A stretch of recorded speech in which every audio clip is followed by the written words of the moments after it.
Hey everyone. So I've been trying to set this up so that we get a little bit better view. And that was a bit harder than I thought it would be.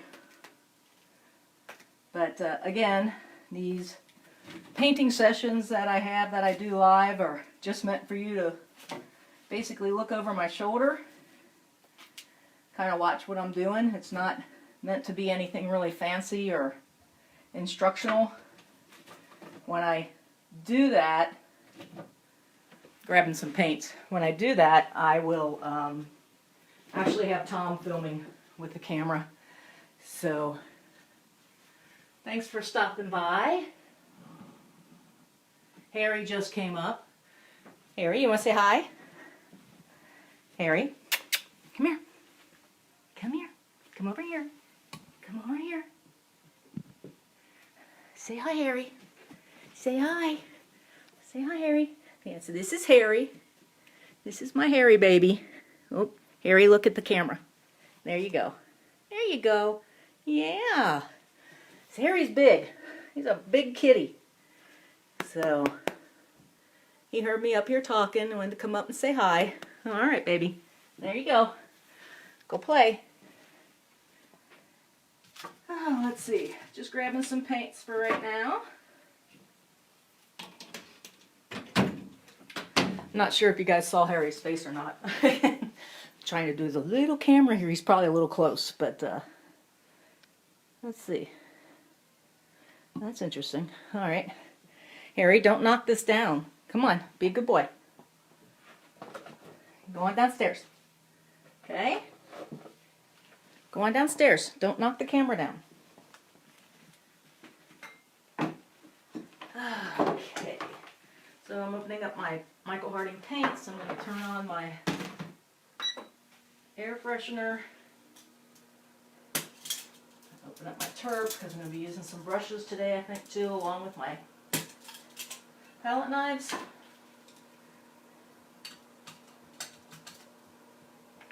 And since I was bad and didn't clean my brushes, I'm going to let them soak in turpentine for a little bit.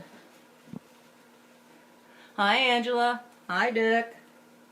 Hey, Dick, I heard that George went to the Irishman premiere last night. So, I'm kind of anxious to hear what they have to say about that. I don't know if you've had a chance to see it or not. But I have paint all over my hands already.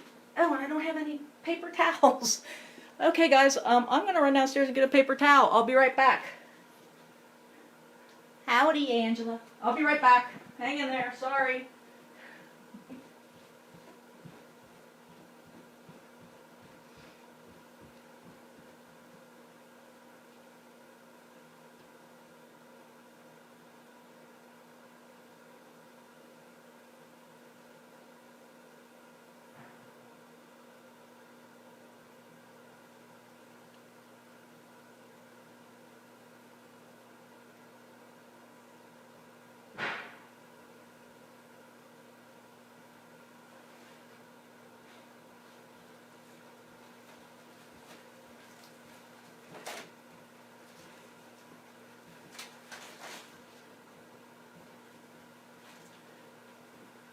Alright, I don't know how you forget one of the essential things of painting, paper towels.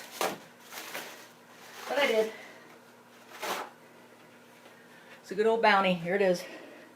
Actually, P&G will hate me because I used to work for P&G, but I actually prefer Viva towels when I'm painting because they're softer. And they seem... absorbency-wise, I don't really care about absorbency with a paper towel when I'm painting. But it's all like everything else. Whatever you get used to is typically what you like. So Angela, can you hear me okay?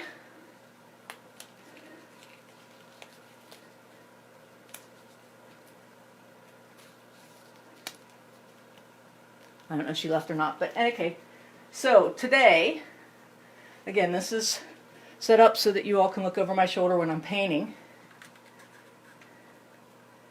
So today what I'm going to be working on is just some finishing touches. Yay! Now I can really be Bob Ross-like. So anyway, I'm going to work on some finishing touches, and that includes putting some Spanish moss into these trees. You may see me use my palette knife to scrape out some of the heavier, denser stuff, or maybe knock down some edges. Like this is a very hard edge right here. You can see how it's catching the light there. I don't particularly want somebody's eye to stop at that point, so I may make that into a more pleasing shape. Quotations, pleasing shape. I'm going to put some, not continuous lines across, but some lines across here, just so that your eye will finish them out later. Those are called lost and found edges. I'm going to work down here so that when you come into this painting, like you're walking up the path, you have some little patches of grass, because this is basically all sand out in front of the church in Ivanhoe, North Carolina. It's about 30 minutes away from Wilmington in Sampson County. So I may, put some little grasses down here so that with some highlights on them, little splotches of color so that it directs your eye back to the beginning in the front of the church. And I'll shore up some of this with the church as well, and some lines up here on the roof as well. So that tells you what we're going to be doing. Hey Allie, you're checking in on your painting, huh? So this is a painting that I'm doing for Allie, my niece, and it's almost done. I think we're at the finishing touches. Hopefully she likes it. The color on here is a little washed out because of all the lights that I need to paint with. Let me see if I flip this completely up, if the color looks better. Yeah, the color looks better if I have that completely flipped up. So Allie, if you're still looking in, it's closer to that color. So you can see a little bit of the Carolina sky in the back, and the trees off in the distance, and some nice warm color in there. So it looks more like that than it does with that really bright light on it. So, but I need that really bright light to paint. So we're going to put back on here. So I need to mix up some grays, because that's the Spanish moss has some green in it. But it's more grayish, silverish looking color. In the sun, it's probably picking up some red from the roof in the car that was parked below it in this picture. But I like the red. I like the red much better on it, and just a touch of it would be like almost pink, really. So, okay, and probably to do that, I'm going to use a round brush. So I need to open that case and get my brushes out. Let's see if I got one over here that I can grab easier. Oh, I need a round. Of course, I have a flat.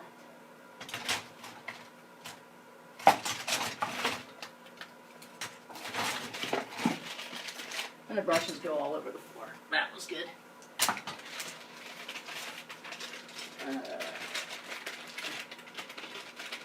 This one may be perfect. And that's a long flat. We can use that. Let's see if I can get a C. Yeah, it's funny, as I use rounds so infrequently that sometimes I don't have any. This long flat will probably work.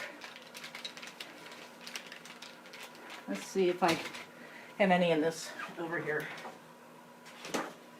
It's amazing how you can stall when you're starting to paint. Oh, no, I don't want something quite that big. I don't want a rigger. There we go. So, what do I have?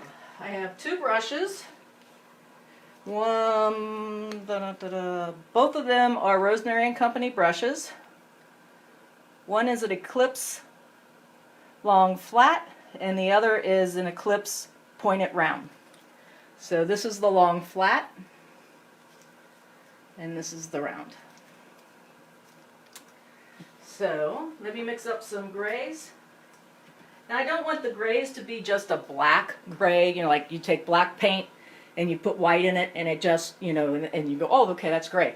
I don't want that. I want my gray to be, more in a relationship with what is here.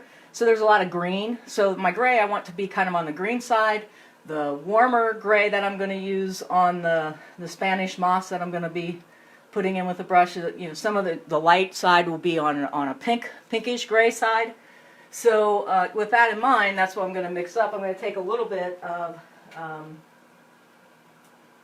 a green, kind of the medium color green, not this lightest green, more like this color green. That's actually between this color and the real dark green. And I'm going to add just a touch of, because I want it to be grayed down, Venetian red in it. And I don't need a lot because it's going to be lighter in value. And the reason why I use red is to bring down, it's a complement color, so it will gray it. It'll gray green down. Interestingly enough, I have a brown, which means I have way too much red. So I'm going to go back and add some blue and yellow before I add in the white.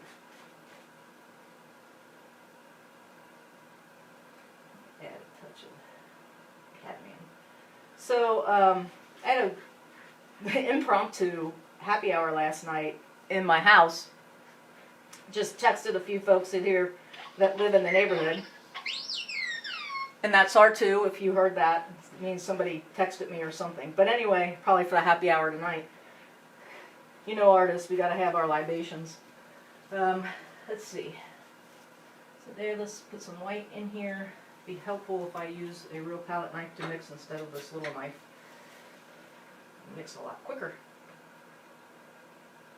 Yeah, so I'm getting a pretty nice color gray. So if I hold it way up here, too close, you can see it, you know, it's a green gray. If I put it back here, you can see, you know, how green it is sitting next to that green color. But it is very gray. And let me check value. It can actually be a tad bit darker. Get some more paint out here. Hold on a second. So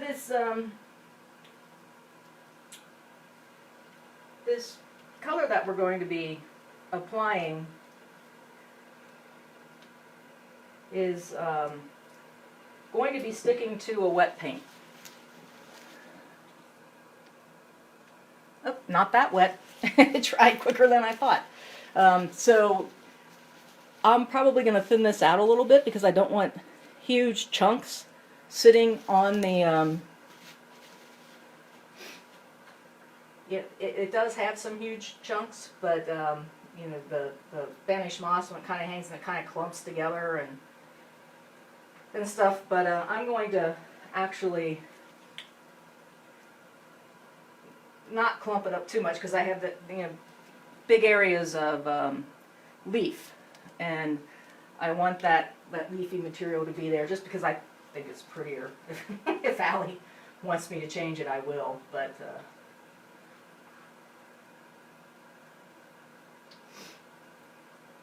so right now what I'm trying to do is get a color that I like for the dark color of the shadow side of that Spanish moss. Try just a touch of Venetian red again. All the paints I'm using again are Michael Harding paints. The same palette that I had on the last one if you tuned in. So I got ultramarine blue, King's Blue Deep, some lapis lazuli, ivory black, titanium white 2, unbleached titanium dioxide.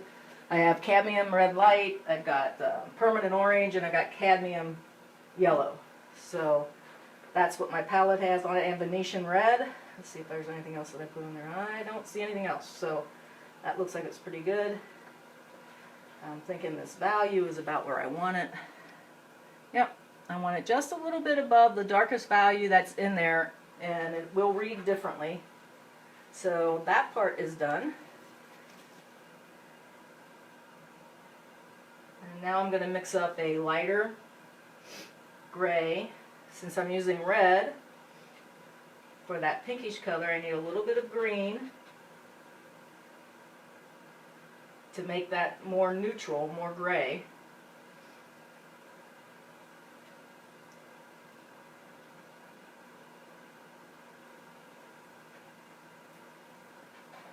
And then I'm going to add some white to it to bring it up in value so that we can use it as highlights.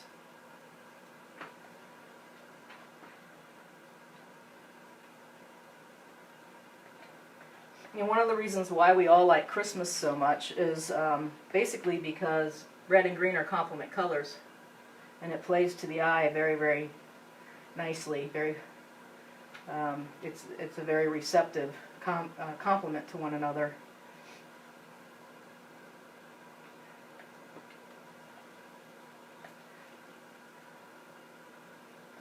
So still bringing that up a little bit in value. I have a nice light purple color. It's on the red side that I think I'm going to pull some down and put some white in it and use that for highlights as well, just because I like a nice little contrast between the two.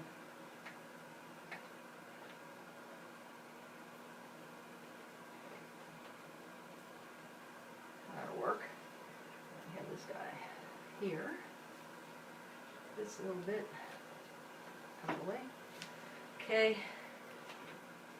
Alright, so in order for me to use a really thin paint, you'll need some kind of medium. So liquid or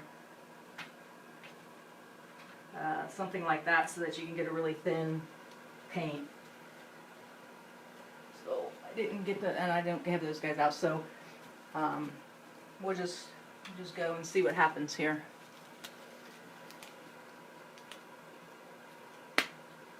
Alright, so with oil paints, like I said before, you want to work dark to light, so I'm going to start with these, my dark green color.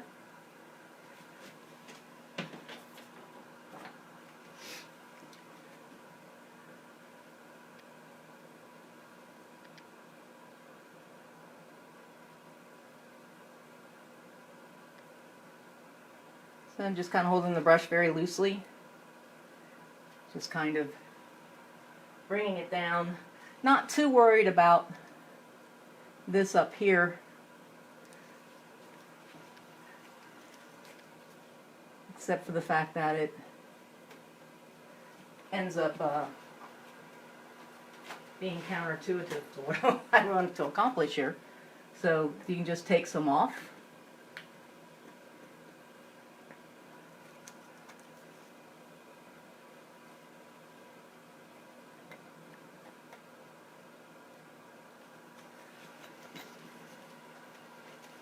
Destructing the thickness of this area here and just kind of letting it do what it wants.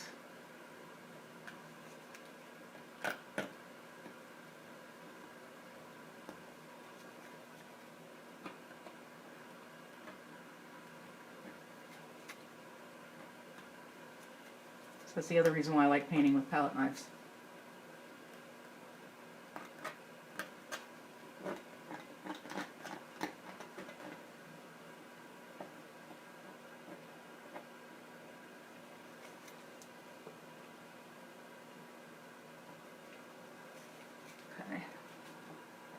Get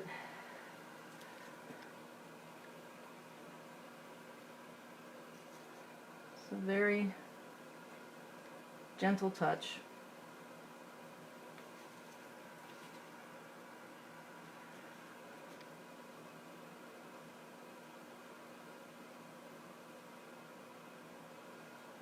And I'm playing with Rosemary's long flat right now. I kind of like the way that that's working out, so probably just stay with that.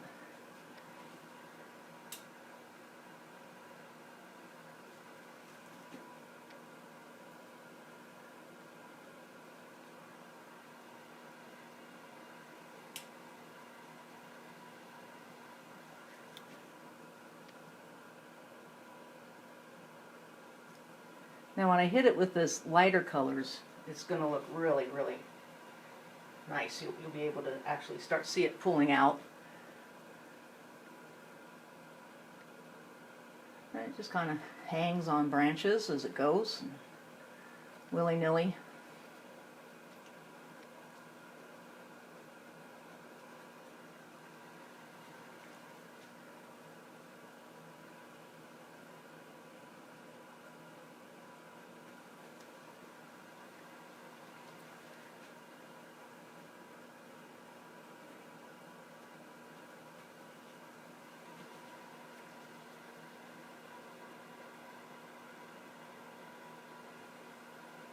Not sure what the attraction is to the Spanish mosses down there, other than it's something I guess we remember.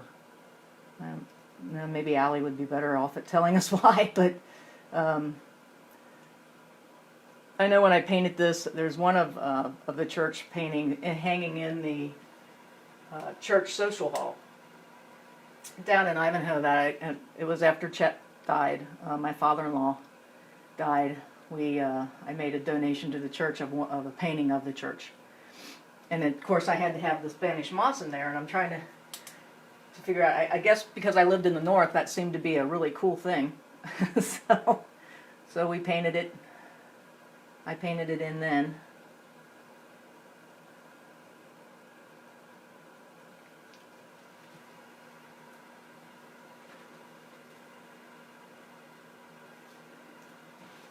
Let's see. Hey, Angela, what does that mean? Check a value. Oh, okay. So when I mix a color, there's certain values.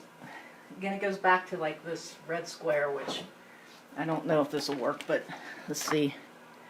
No, it's going to be too glittery. So just this works kind of. So we use a red square to figure out the value of the painting, taking all the color out. So when you talk about value, you go from light to dark, or whitest white to darkest black, if you will. So on here you can see there's the shades of value. So my darkest value in oil painting, you go light or dark to light when you're painting, because you can always get something lighter, but you can never get anything darker in oil painting. So each area of the painting, for example, this shadow side of the church is a dark value. The shadow side of leaves, where the sun is not hitting a leaf, is a dark value. This yellow color here, where the sun is hitting the leaves in that cluster, that is a lighter value. So if I hold the red square up, or if you squint at home, you start to take the color out of that. Let's see if the lens will adjust here. But you can start to see the dark value, a very light value. You can see that the shadow side of this church is about the same as the side that's in shadow in the front. You've got this light area on the pillar because the sun is coming like this way into it. But you also have the shadow area of the part that's recessed back. So basically, when I say I'm checking a value, is it in the value range that I want it to be for where I'm painting in the painting? So in other words, if I came over here and put something that's not of this value in there, anybody that has an artistic eye would look at that and say, where's that light coming from? And come on, adjust back. There we go. Come on. There you go. Okay. So so when I say I'm checking a value, what I'm doing is I'm making sure that the value that I'm putting up here is what I want that value to be when I consider that this Spanish moss is hanging down from a tree that is in shadow. And then when I said I'm going to have highlights on there, that means that I'm going to have a lighter value that will pull that out and define it a little bit better and make you think that the sun is shining on that Spanish moss. So I hope that helps. We have to, as artists, understand values It's one of the biggest things. Most of the master artists only paint with a limited a number of values in their painting. For example, I think I've seen one Nikolai Fechin, wonderful artist. I think I've seen one Nikolai Fechin that had probably 2 values in it. And the thing is we have 10 values, but we have millions of color choices. And we just have to remember to change this color choice and not the value. And it makes your painting that much stronger when you are making color choices in the same value and not making value changes. If you have too many value changes in your painting, it'll look very, very chaotic. It'll be hard for the eye to look at.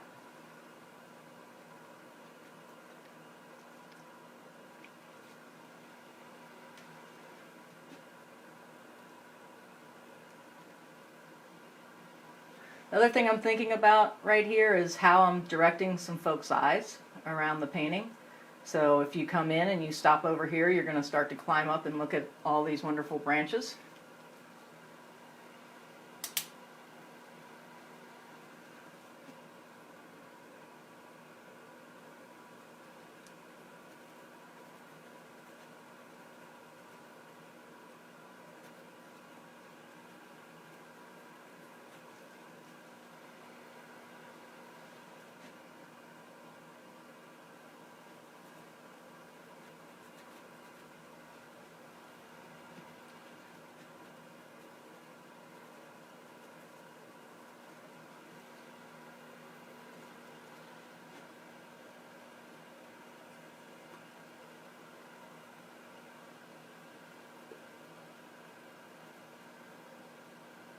You just kind of have fun with it.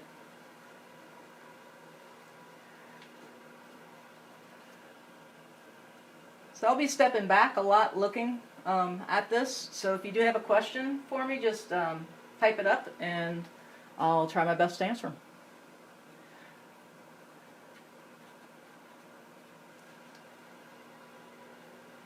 Again, I want to kind of direct, you want to try to think about directing someone's eye.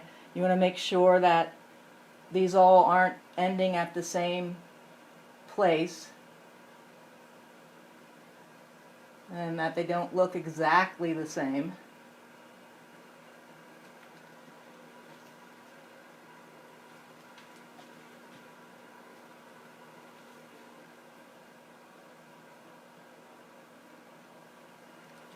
That one just kind of disappears into that area there, but I can hit it with some light and it'll pull it right back out. I'm giving my viewer a place to jump off here on the side of the path. So if they want to jump off and look at the painting behind or come up and look at some of this luscious color, they have the choice to do that by dropping one off there at the end.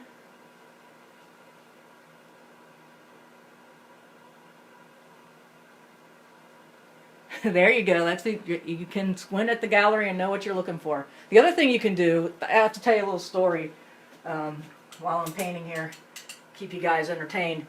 So when I was working with Kevin McPherson, I was his charge d'affaires, or however you pronounce that in French, and I had set up a viewing of his reflections on a pond at the Salmagundi in New York in February, and of course it snowed like the day we were traveling there to set everything up. So, but New York is amazing when it comes to dealing with snow. It didn't stop them. There was, I don't even think kids had any school delays or anything. But so we arrived there and we're setting up all of the 100 8x10 paintings and then some of his bigger work of the pond. And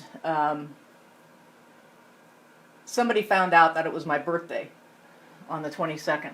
And so Kevin came up and he says, so, what do you want for your birthday? And Kevin's mentor, Chris Magadini, was there as well. And I said, kind of looked around the room, and I had these two great mentors standing right in front of me, these master artists. So I said to Kevin, I want to go to the Met, and I want to go, have you walk me around the Met and talk to me about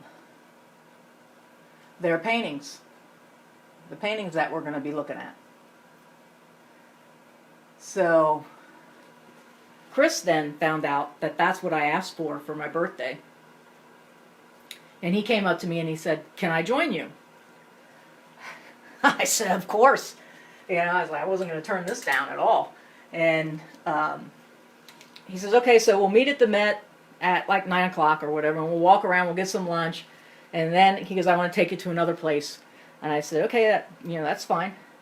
And Chris lives in Connecticut, so he can go in and out of New York City, via the train. I don't know if he still does that or not. I haven't talked to Chris lately. I need to drop him a note. But anyway, we show up at the Met. We get there, and Chris has, I would say, 5-inch by 5-inch piece of transparencies that you used to use for overhead. So just like, clear plastic. That's 5 inches by 5 inches.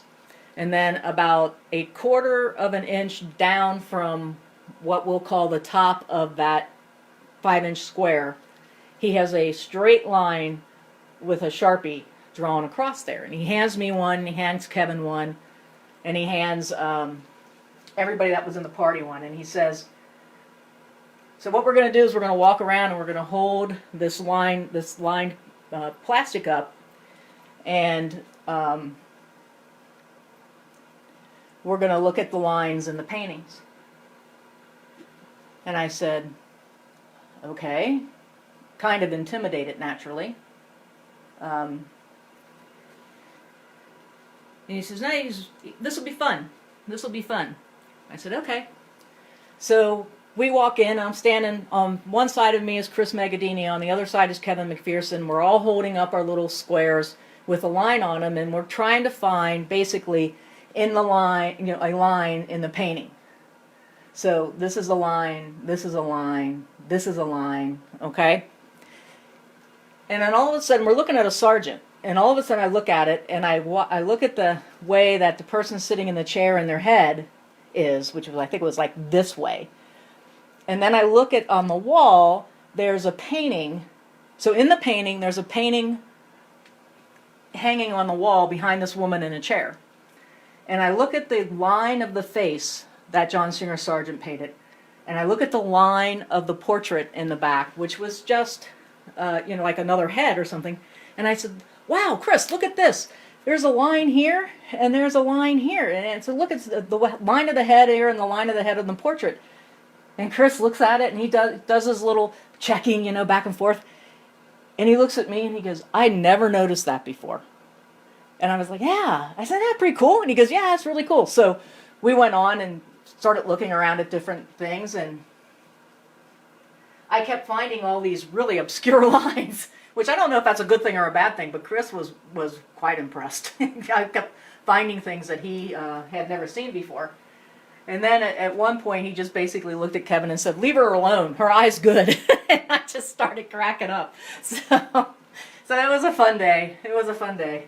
But, yeah, at that point, I really didn't know as much as I should. But yeah, Chris was a fun time. Chris was a really fun person. If you get a chance, go out and Google him. Look at some of his artwork. It's really beautiful. He was a professor at Northern Arizona, I think it is. And he taught Kevin. So it was a really interesting thing. So stepping back here a second, I just want to look through the camera like you guys are and see, okay, I am not going to put any more Spanish moss up. Now what I'm going to do is I'm going to take some of those lighter colors and just highlight it here and there, just to put, because I don't want it to be, so overladen with Spanish moss that that's all you see in the painting. So, yeah, I think that's good.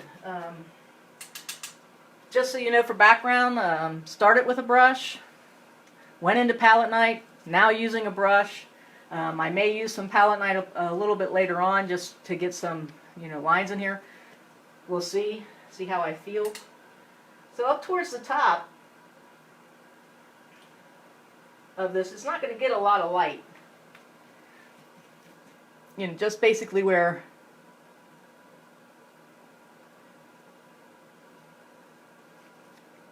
some light may come through.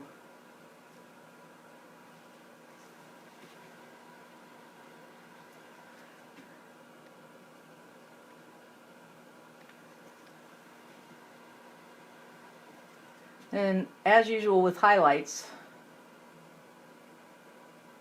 you don't want to go too overboard.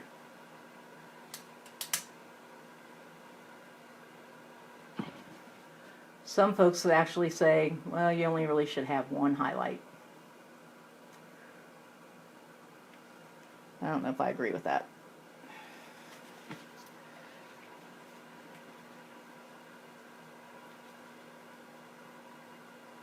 Okay. I'm trying to think if there's any other fun stories with... Oh, I have, just so you guys know, I have a couple students now that want to take private lessons from me here in Asheville. One still hasn't made up her mind, but we had a really fun conversation during happy hour last night. And I might have to have Angela come on and say, she doesn't drink. She didn't drink that much at all. So anyway, we were doing a happy hour, and it was at our house, so they saw some of my paintings.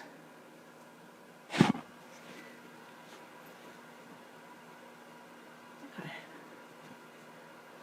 Hi, Kim. Kim's one of my patrons. I bless her and love her for her support. Used to work with her at the Art Center. So anyway, I was at the happy hour last night, and Betty asked me, if I come down with a picture and say, help me paint this, would you be able to do it? And I said, yeah. So then I broke off into a story about how I teach folks. I have someone else who's a patron that paints on Tuesday in my old Tuesday class that I used to have at the Middletown Art Center. And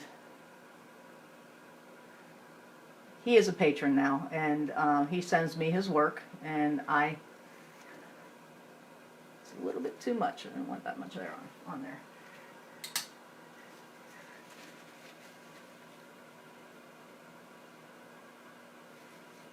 And no, that's not a happy accident. So.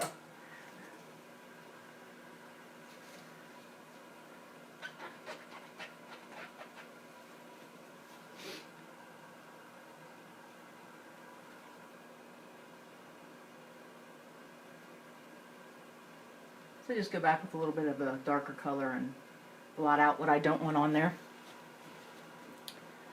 So I was telling her about the time that I was painting with Kevin, and it was a workshop environment. So whenever there was a workshop and Kevin had me there, and I was, like I said, he was my mentor, I would always try and find the place the furthest away from everybody else, just because I didn't want Kevin helping me when I was plein air painting. So it was kind of funny. He always would manage to find me.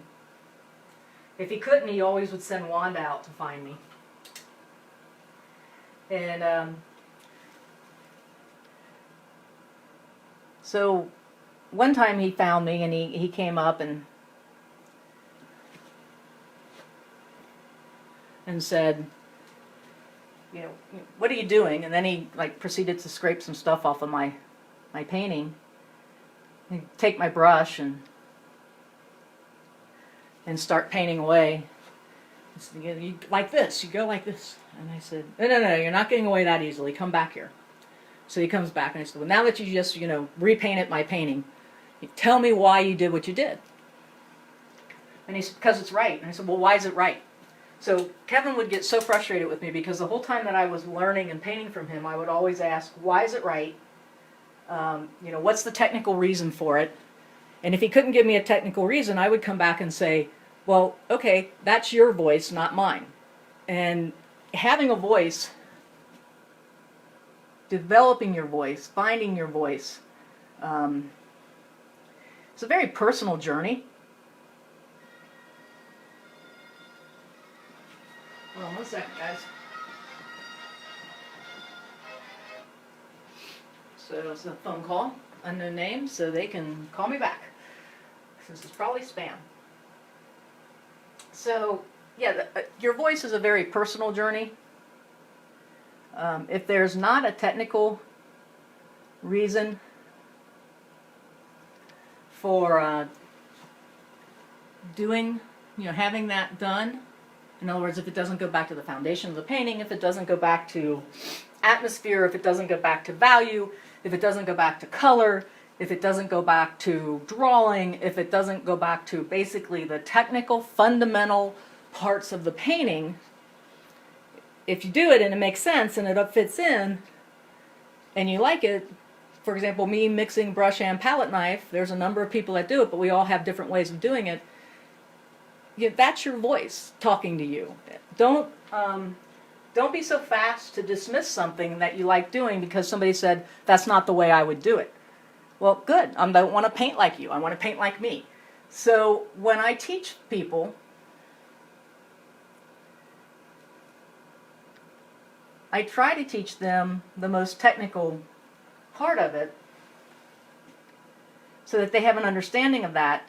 If it's something that they've done that they really like, and I can't find a technical reason for them not to have done it that way, I'll let it be. I don't have a need to say, no, you have to do it this way. Hopefully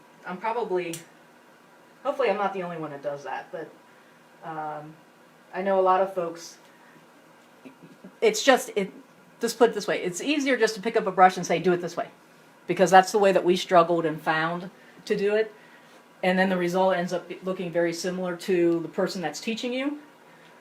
So I would, much rather have somebody discover a new way of doing something that's technically right and shows up different than everybody's paintings looking exactly like mine. And some people may not want their paintings to look anything like mine, and that's fine too.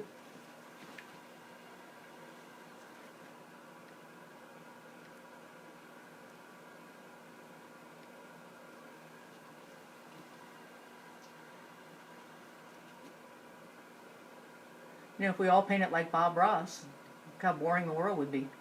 So.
Okay.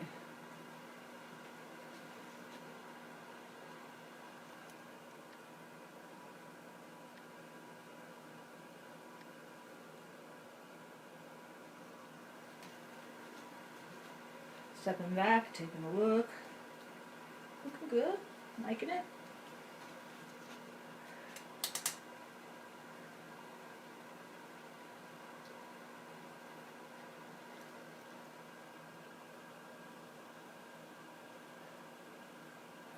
So in the end, I'm now kind of interested to see what one of the folks that was at the happy hour last night brings down and says she wants to paint. Hopefully it's not anything too difficult.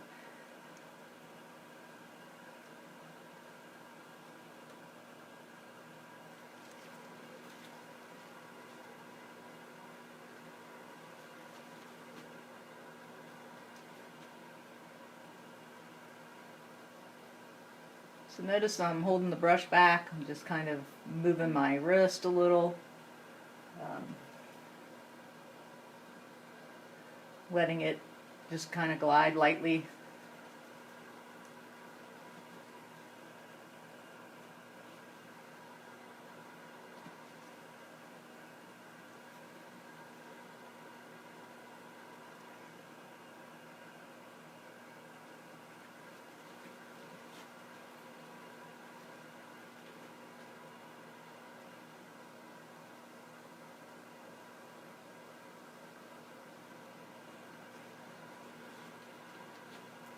Alright, so Allie, if you're still watching, there's your Spanish moss.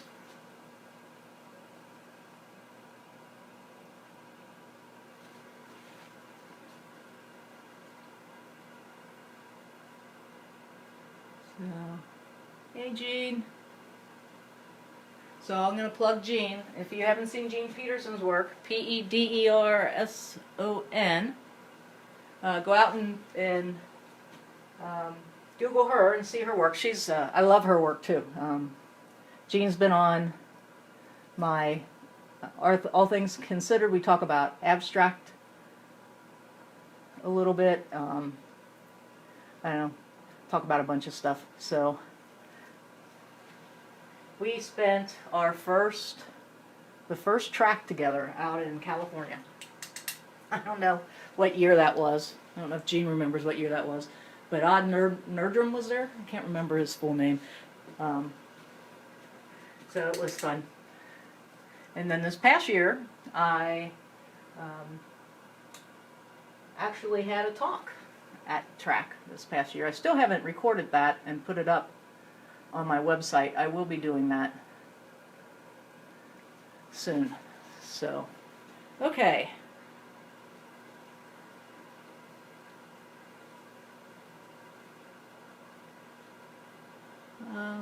Let's see. I think I'm liking where that is. I'm going to do one more thing because I want to make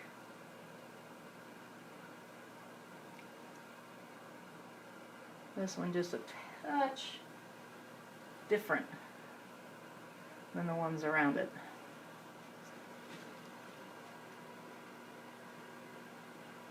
There we go.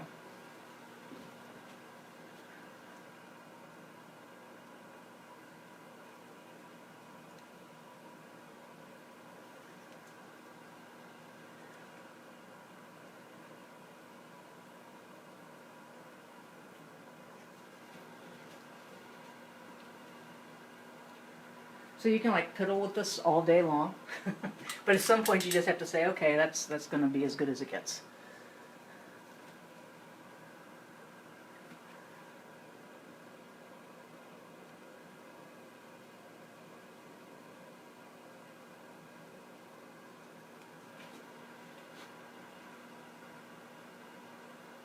I'm just kind of playing with breaking up some of these colors with another color of the moss, just to give it a little more dimension. Okay, that looks good. Now, put this in here and let it clean off a bit. So,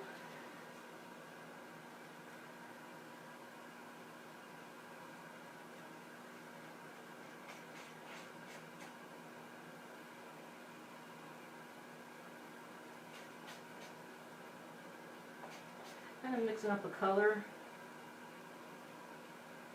over here that I'm going to use on the windows.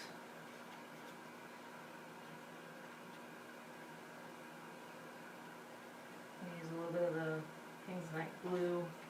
Also want it to be a bit of a gray color.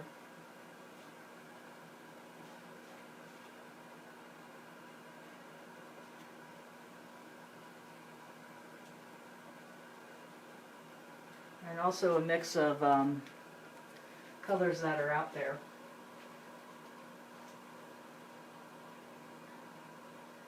Reflecting around. So you have to think about reflected light. Those who are artists that are tuning in probably know a lot of the stuff that I'm talking about, but I'm hoping that I have some folks that don't know much about art that are also tuning in, and I can hopefully provide some information that makes you look at art a little bit differently.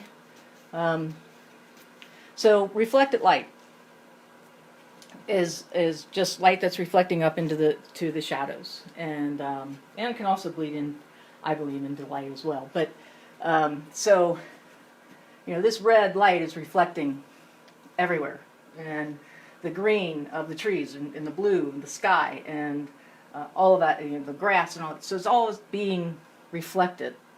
So some of the green can reflect up here. So this color here next to this, you may not be able to see it again because of how bright these lights are, but this is kind of a orangish yellow color, and it's sitting next to something that probably looks on the camera very white, but it's not. It's more of a green. It's got a little tint of green in it.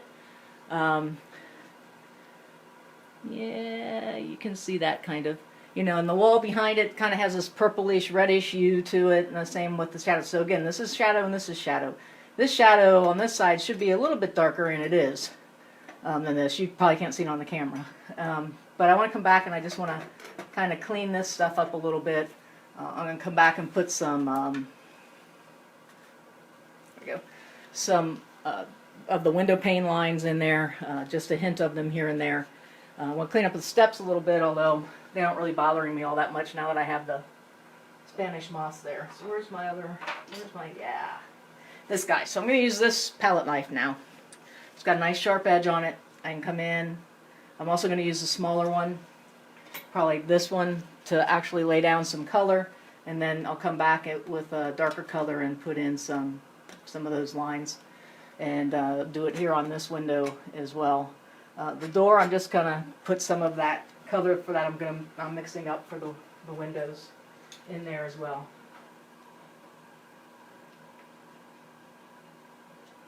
It's almost too green. I'm going to put a little bit of red in there. Again, this is on the shadow side of the house.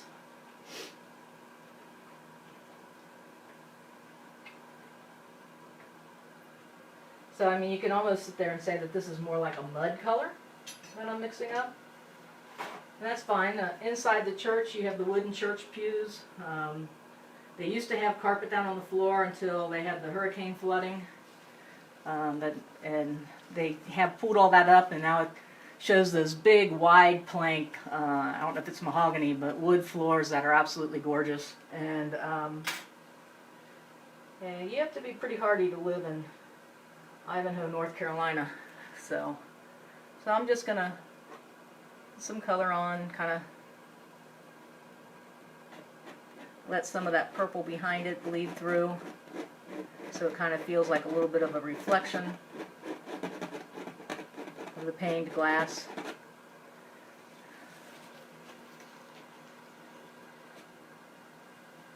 Come back and put some of the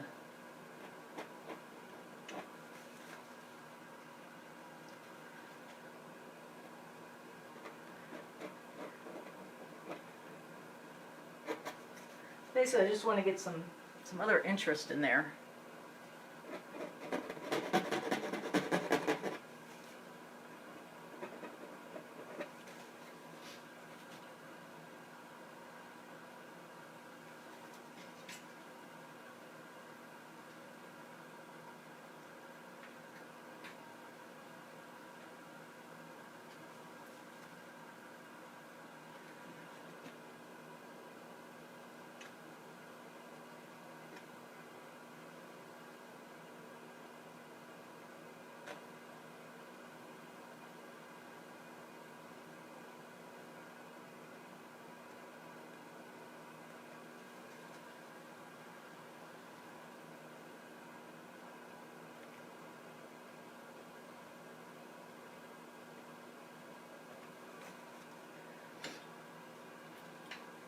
And take my long flat again, make sure it's cleaned out really well.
I'm going to take some of this paper towel. The other reason why I like these is it's very, very soft. This is Bounty and it's not soft, so it's a little bit harder to get some of the effects that I like with it.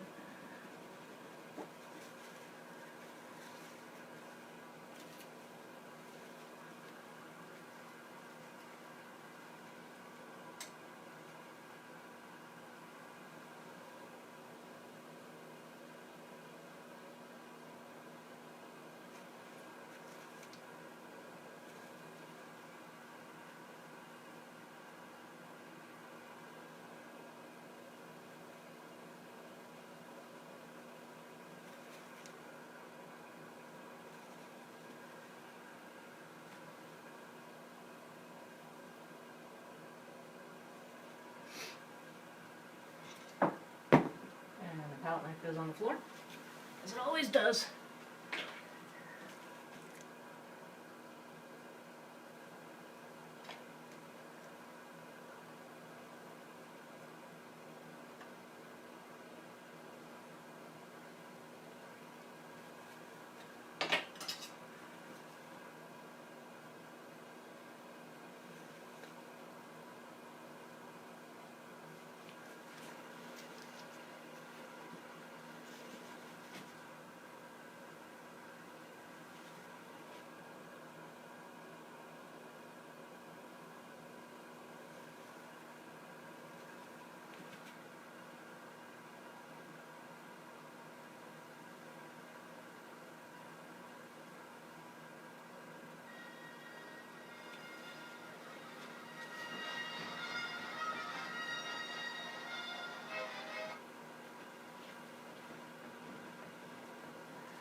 Welcome to a galaxy far, far away.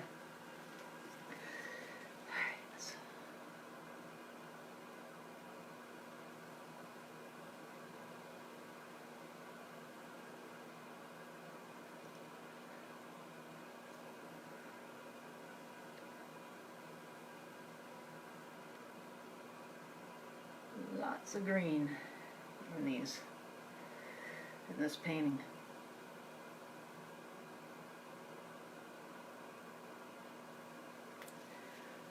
Alrighty.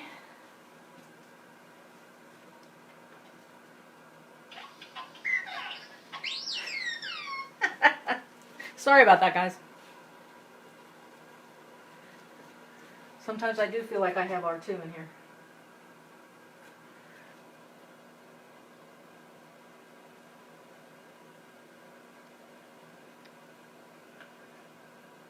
So I'm kind of putting on this light color in here because there's windows just like it on the other side of the church, and light can be shining through from anywhere. And it does give you the feeling of a reflection.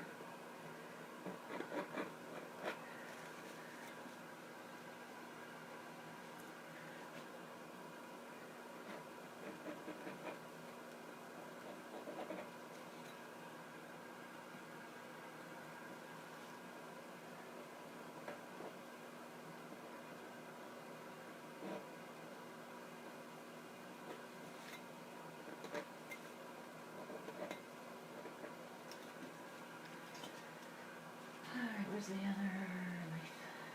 There it is.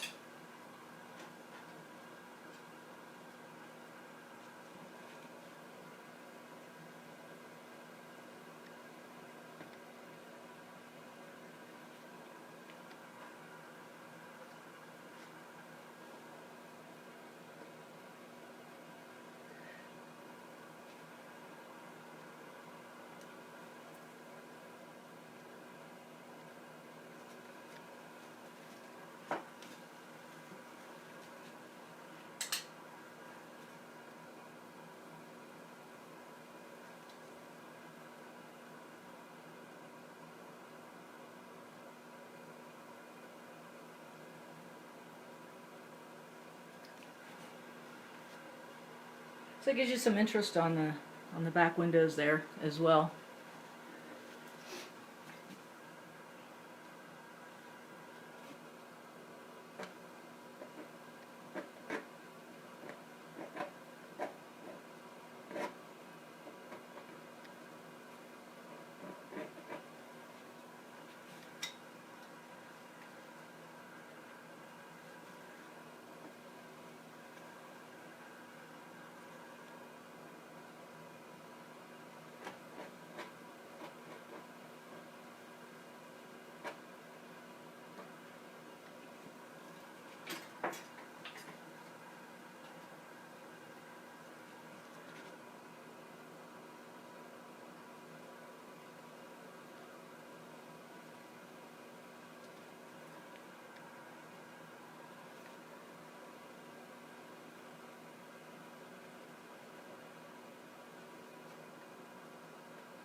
I know some of you are sitting there going, well, wouldn't it have been easier to do this before I did the moss? Alright, you found me out. Sorry. Yes, it would have been.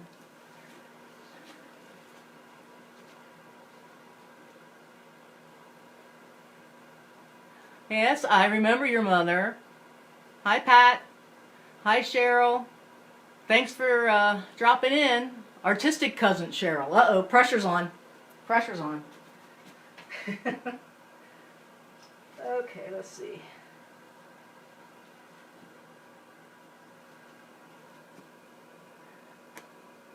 So, Angela, I'm going to do a selfless plug here.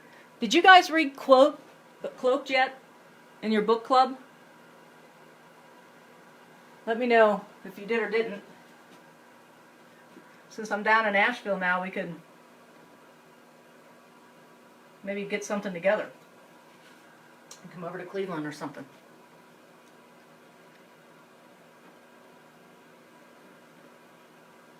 I have copies here I can bring along with me. Actually clean out my closet. So.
Just retouching a little bit of that Spanish moss.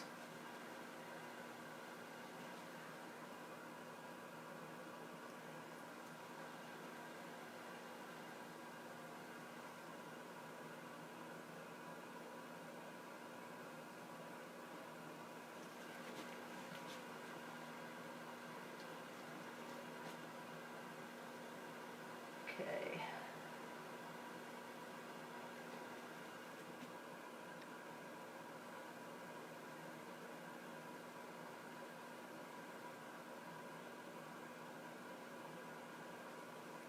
I'm just going to let the light hit a little bit of this first azalea, just to direct the eye over there a little bit ways.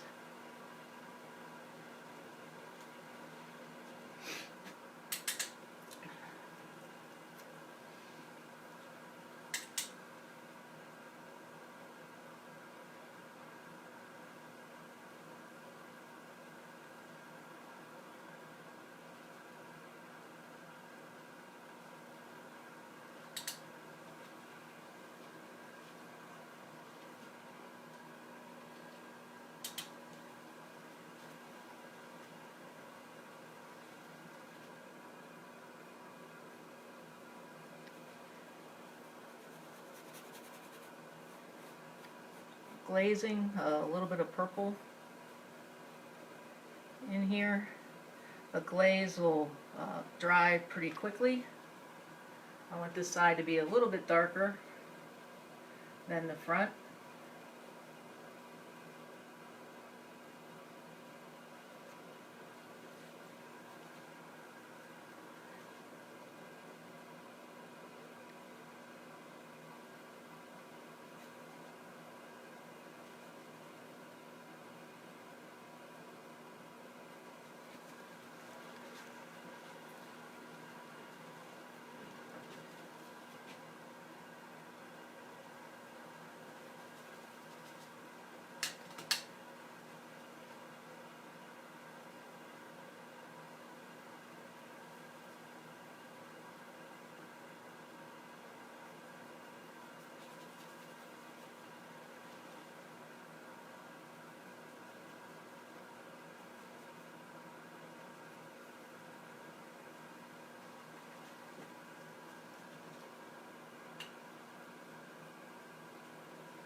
Ready? Yeah, a whole crew here today. Thanks for tuning in, everybody. Appreciate it. I don't feel so lonely in my studio. And in case you're wondering, Tom is out at a beer tasting. Figures, right? So, He will be home a little bit later. That's why it's quiet in here. My cats are taking their nap. Those who tuned in from the beginning saw Harry, Prince Harry, as I call him. Tom refuses to call him Prince Harry. So the front of the church has some windows and a door, naturally, otherwise how would you get in?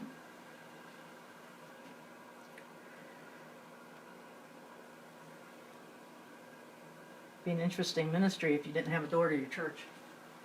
Don't come in.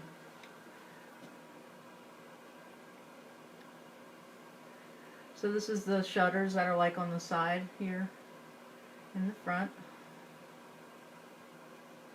This is part of the window here, so I'm going to dress that the same way that I did it before, just so that there's consistency.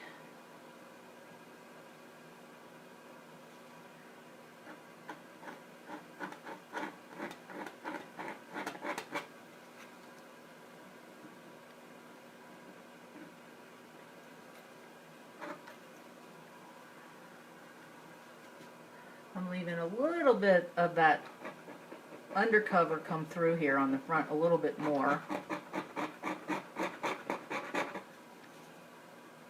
Just because behind these windows inside is a really tall altar, if you will. The spiritual person with religious terms is not a good thing, but it's the altar where they do the readings and the sermon and everything from, and it stands up pretty high. So there's windows on each side of it, but the back part of the church at this point is in shade, so there's not going to be a lot of window that'll be seen there, or a lot of light, I mean, coming through there. So I'm going to put this really dark shadow color in over here, just so that it gives the eye a place to kind of jump through to the other side. And then I'm going to put, I really don't want a lot of attention on those windows and such in the front. More on the door, I think, but alright, we aren't going to use this.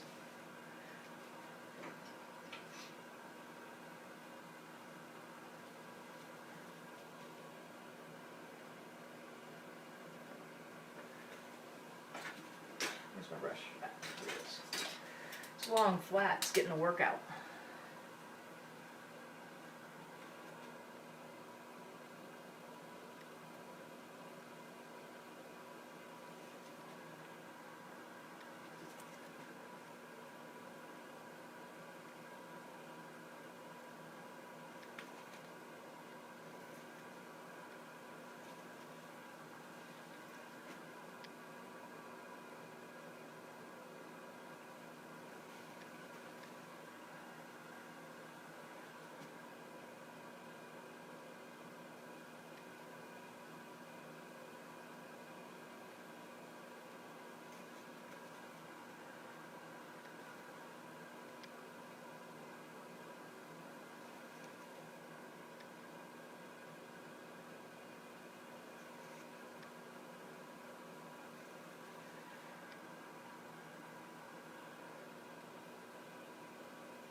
So I just kind of go back and forth until I find something I like. And then I say, okay, that's good.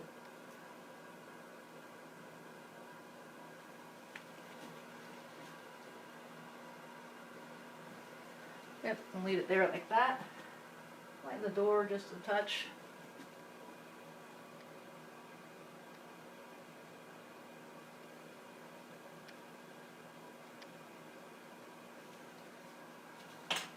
A little here and there.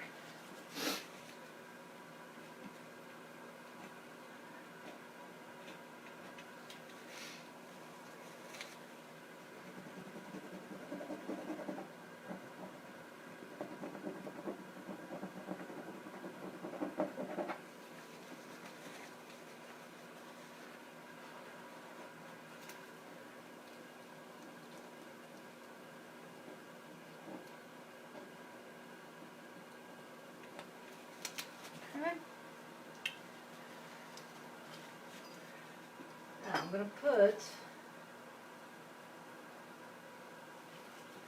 some light on this corner of the building.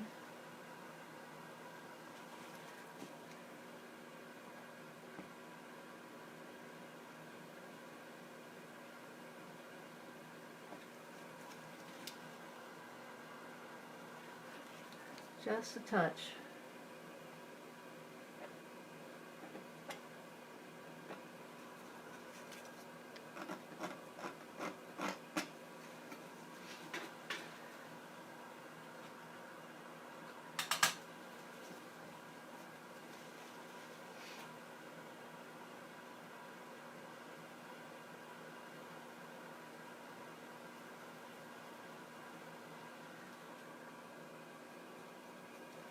And glazing it.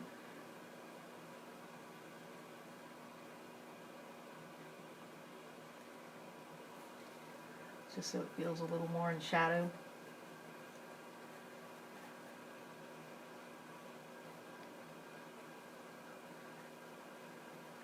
And some of the other color kind of come through just for interest.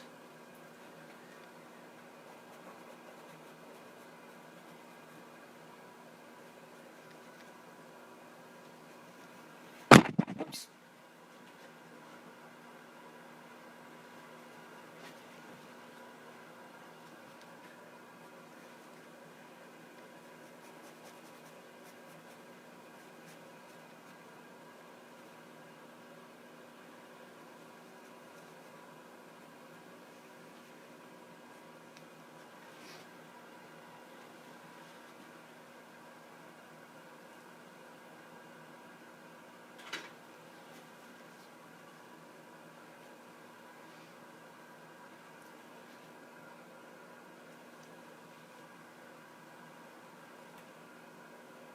Come back and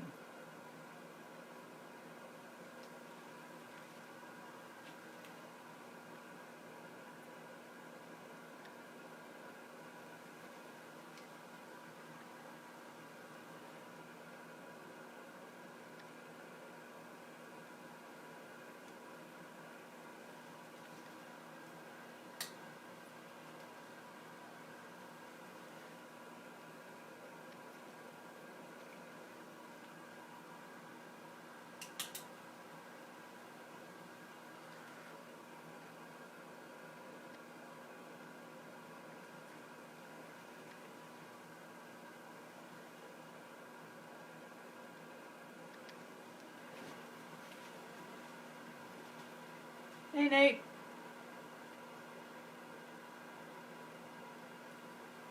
Okay, let's see.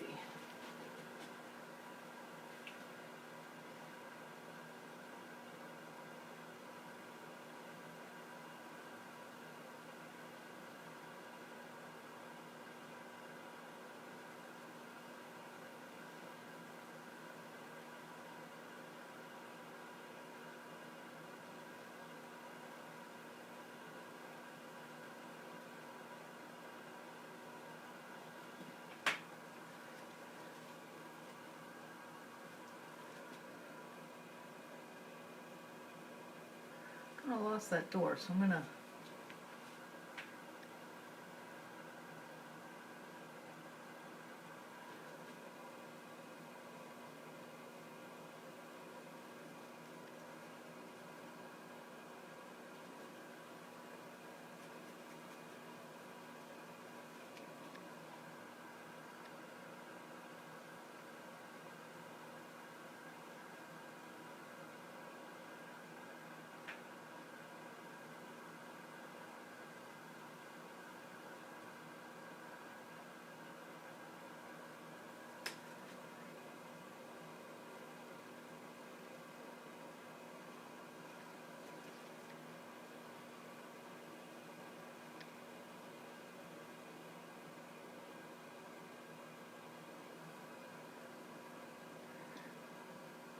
gotten quiet. They've gotten quiet.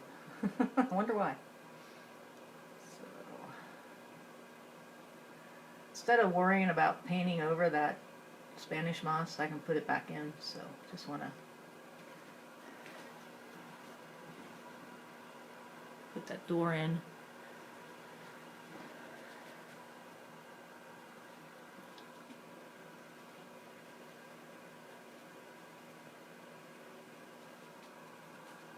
So mixing some green in with this purple. This again reflected light just to give it a little bit of a different color, a little bit of a different feel.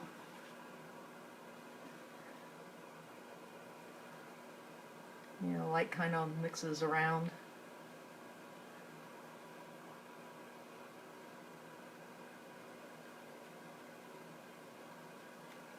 There we go, so it's not so shiny, because it's brought the chroma down a little bit on it. So, I want the front to be a little warmer than the sides. So I'm going to glaze it with a muddy yellow. I know I just went over it with that purple, but it's a little too dark.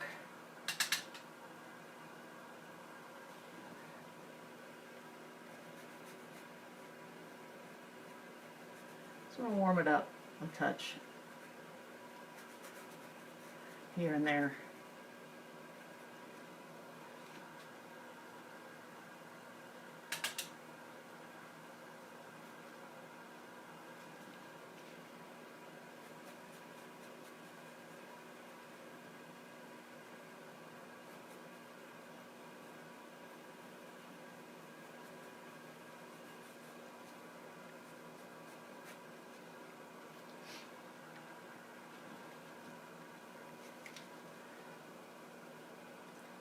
So I switched from the yellow to a red. Come back and put some yellow on that here in a second.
So I just kind of snuck up on,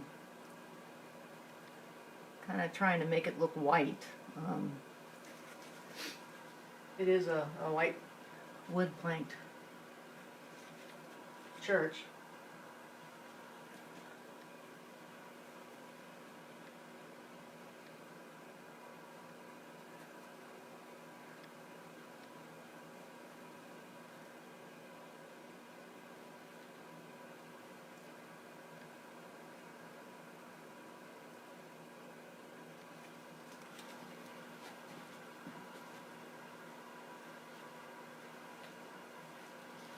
So it looks pretty good, feels pretty good. Get this guy in turpentine and get it clean here a little bit.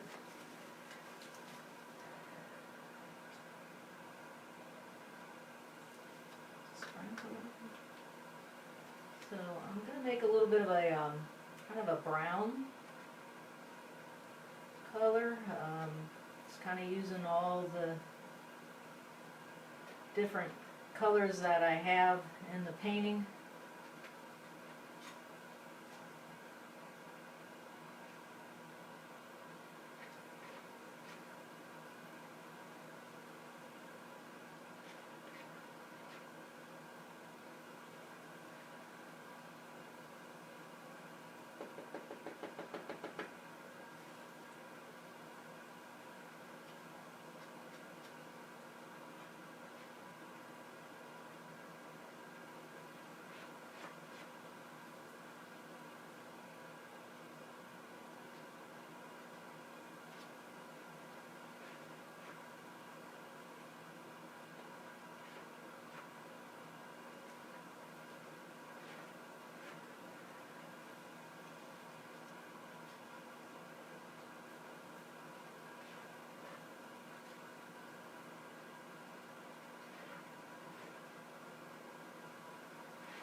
Because I know when a lot of folks start painting and they'll paint a building and they'll be like, do I have to paint every one of these lines where the wood or the vinyl siding or whatever comes through? And I say, no, you don't want to do that because you'll drive yourself insane, number one.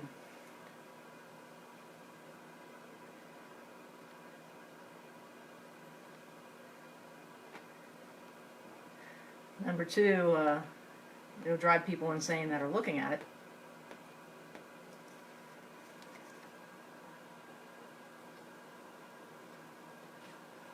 So what I tend to do is just put a mark here or there so that you get the general idea. This guy doesn't want to work today. That's fine. I have other ways.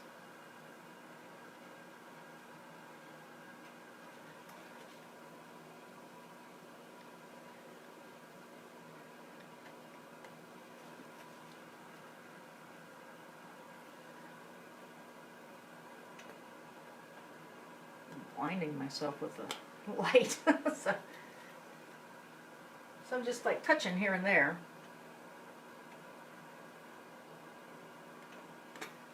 So you get the feel for the idea of those lines.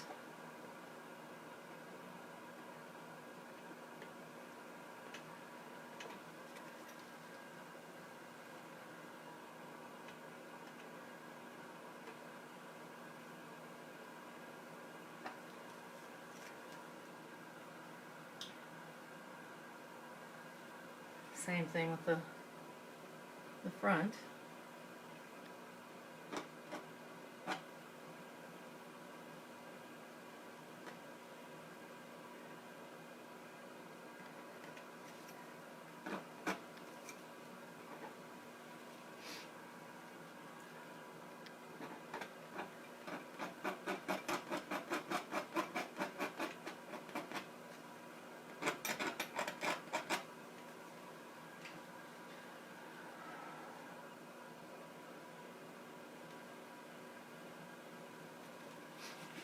Always work with what happens. Don't freak out.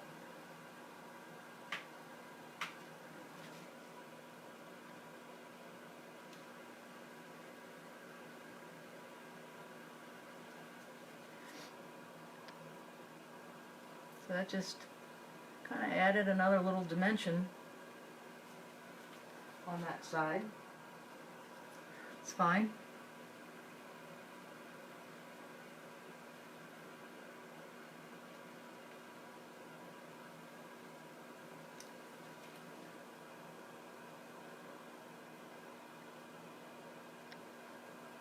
Just kind of erase some of the little lines that are where I don't want them.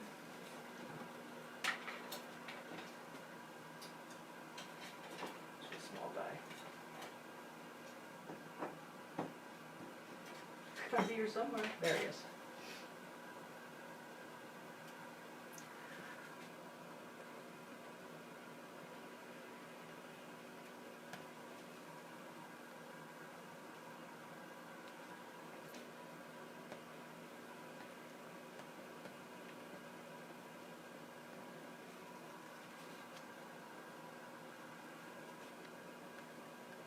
You know, I don't want people staring at every little line that is formed with the vinyl, if you will.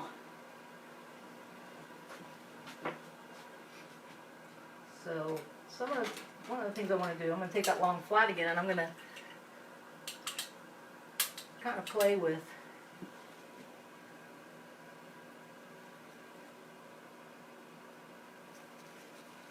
some paper towel and kind of dab and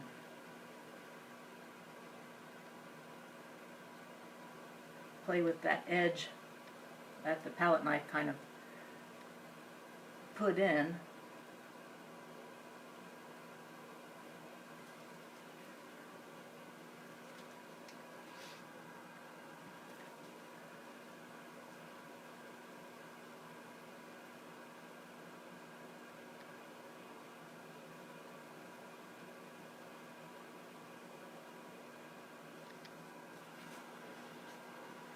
There we go. Probably couldn't see any of that. It's probably too close detail. Hi, Dell. Standing back, looking at the work. Okay, I'm going to declare this side pretty done.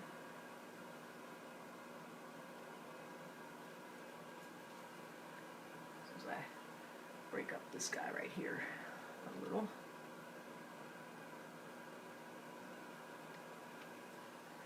Okay.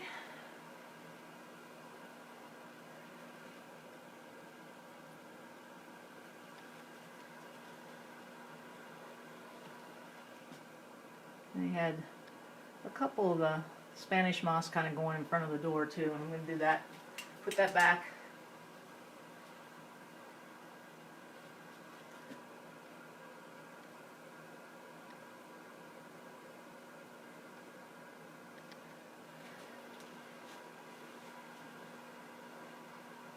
That's good.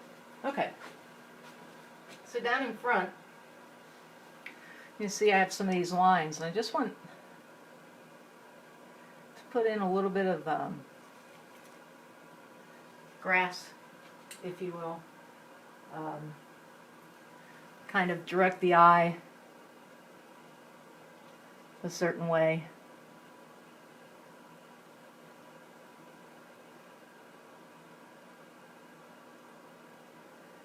Just putting one color on right now. I'll come back and put some other color in there. Now, this is a very thin paint, just so that it'll move around in a somewhat unpredictable way.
I'm just putting a little highlight on some of this other color in the light area, just so it's got a little bit of a depth to it. Looks a little more interesting. I'll probably come in and throw some other color in there as well.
Alright, so I want some darker greens.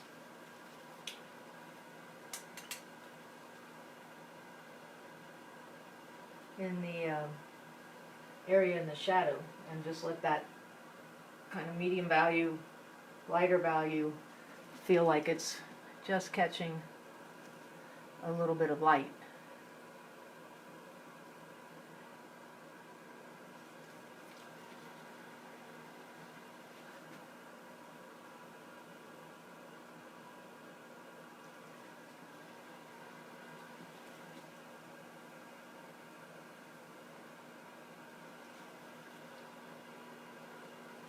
And I know earlier I said paint dark to light, but if you have very wet paint, you can usually get by with some of this.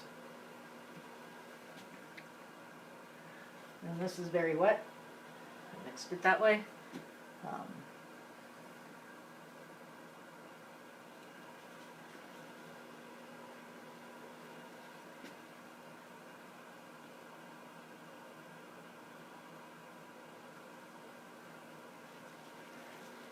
Connecting those.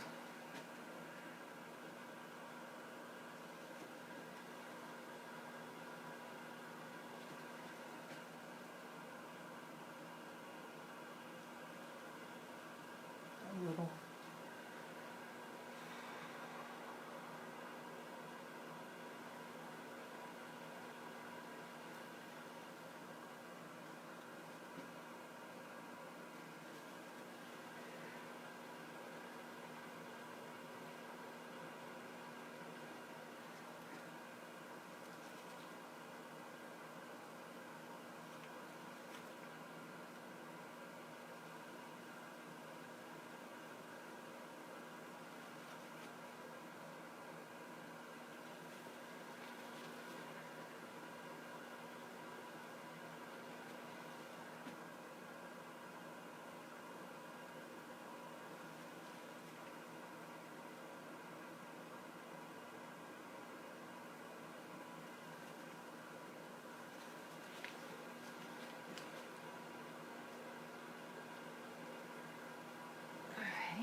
So I'm kind of like having some lines go to some of the other, so it kind of directs your eyes back into this.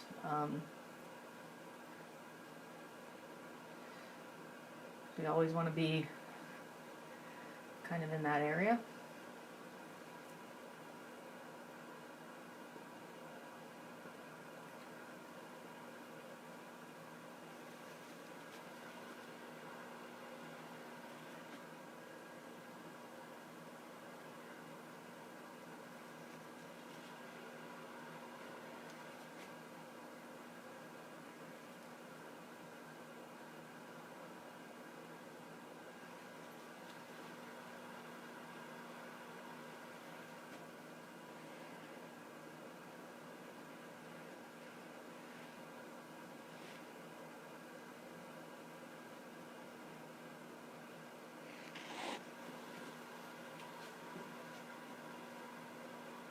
Okay, thinking it's doing pretty well here.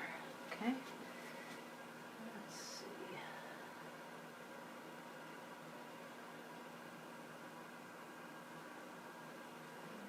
Blue.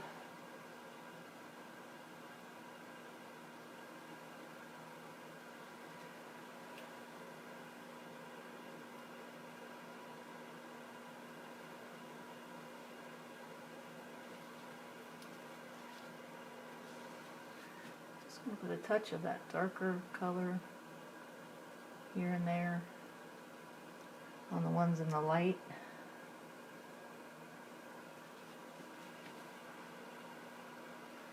Kind of just connect it to the ground a little bit more.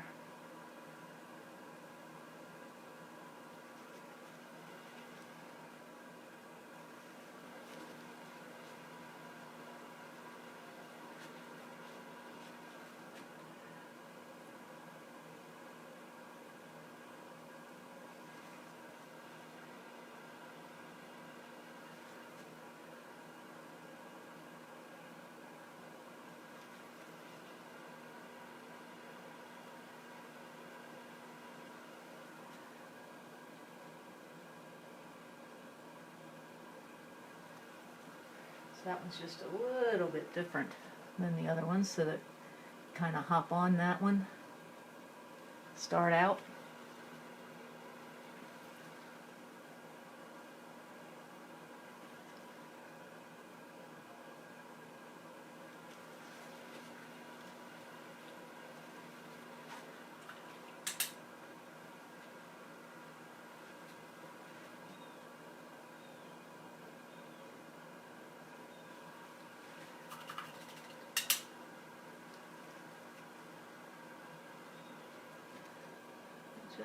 Just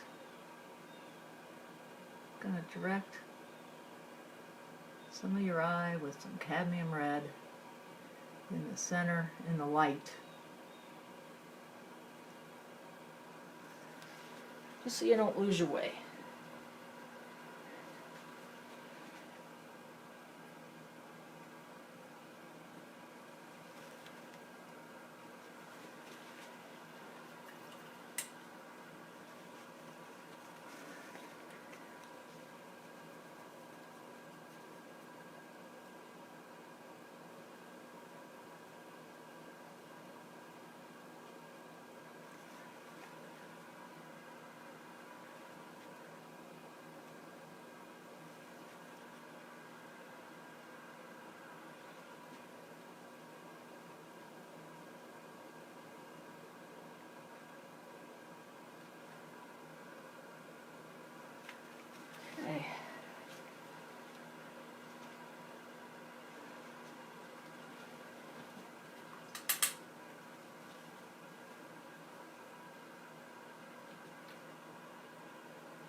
Alright, well, I'm thinking this is done. Now I'll flip this up so that you can see the colors not all washed out with the light. Bring you over here a little bit further.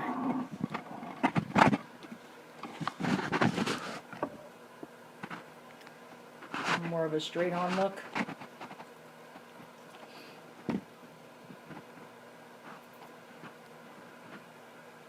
So there you go. I'm just kind of moving it from side to side so you guys can see the whole thing a little closer. There you go. So the next thing I'll do is sign it. And get a really good picture and let Allie look at it and see what she thinks.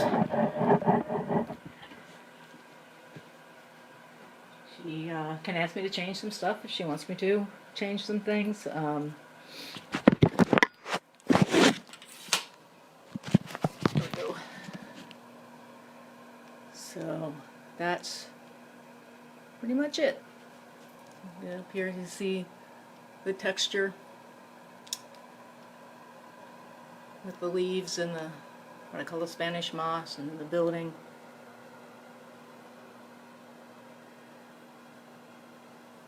And that down there. So, finished painting.